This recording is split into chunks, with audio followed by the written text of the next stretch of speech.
Hello folks, this is Jeff for the Junkyard Kid channel, and today here at J&J Repair and Restoration I'm going to show you just a teeny bit of what we got going on in the shop.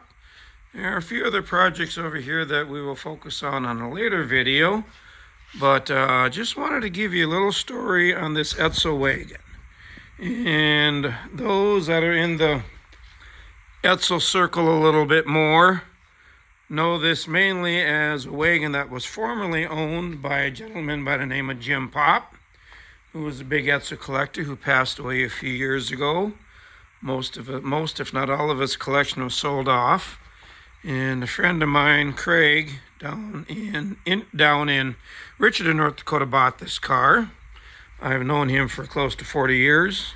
So he brought it over and we're doing some odds and ends work on it. As you can see, the body's in very nice shape. Not going to be doing anything on that. Just wanted to do a little work under the hood. And for those of you that have seen this car, you already can notice we don't have silver valve covers on it anymore.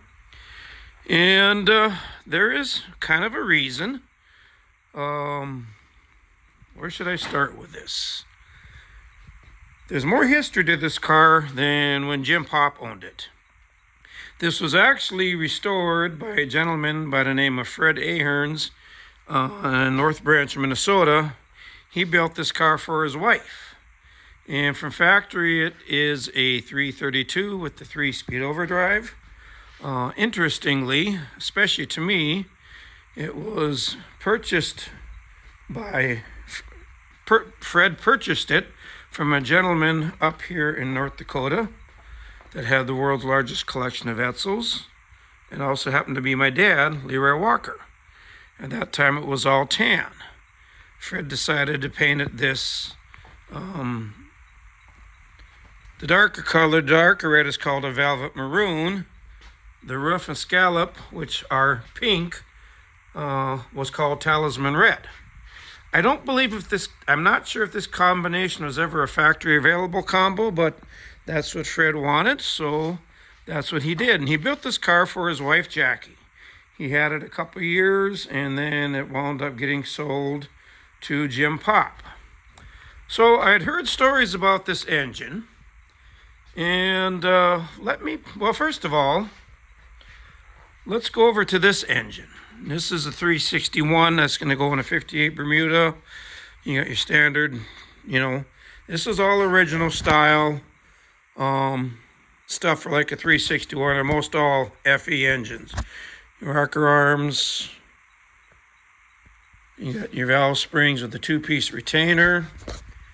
And now we go to this one, which I already got a valve cover loose, and we see some differences. Now those of you that are familiar with the FE Fords see some goodies here. We got adjustable rocker arms. They've converted to the 1-piece valve retainer. The difference between them two is this will take higher RPMs. And then if you look really close and you listen, you hear some slack. That is because this has, along with adjustable rocker arms, which are only on the solid lifter cam Ford FE engines, and some people, like my dad and me, have put them on hydraulic lifter cam engines. And the nice thing about them is you can do your valve adjustment nicer for getting the zero lash in about a half a turn. But this one actually has a solid lifter cam. Well, I actually contacted Fred. I've known him for many years. Haven't talked to him since probably the early 90s.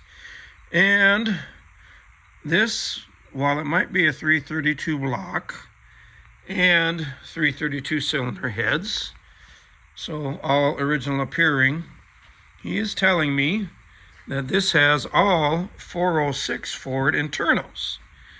Now when it comes to the bore, there's a slight bit of skepticism that this could be bored out that much, but maybe so. But at the very least, I know it's at least bored out to a 390, and it could very well be a 406. So there's a little bit more here than meets the eye. And at one point, Fred actually had a 3.2 setup on it. which I find rather ironic because back in the mid to late 70s, my dad also had a 59 Edsel Wagon with a 406 in it and a solid lifter cam and a 3.2 setup on it. And by the way, my red and white Edsel, that you maybe have seen a little bit of video on it, has a 3.2 setup on it, hydraulic lifter cam, and about 422 cubes. So just a little story on this car that a lot of Edsel people didn't know. And our plan, for the time being, I'm just going to get the overdrive is not working quite right. We're going to fix that. I'm going to put the white valve covers and air cleaners on, or air cleaner on. It'll make it appear to be a 361. And probably this winter, he's going to bring it back. And yeah, that little 2-barrel on top, that's going to go bye-bye. And I'm going to find a 4-barrel setup for it that will take just a bit more advantage of the power that actually is under the hood of this Edsel. So, like I said, just a little story on it. And until next time, we'll talk to you later.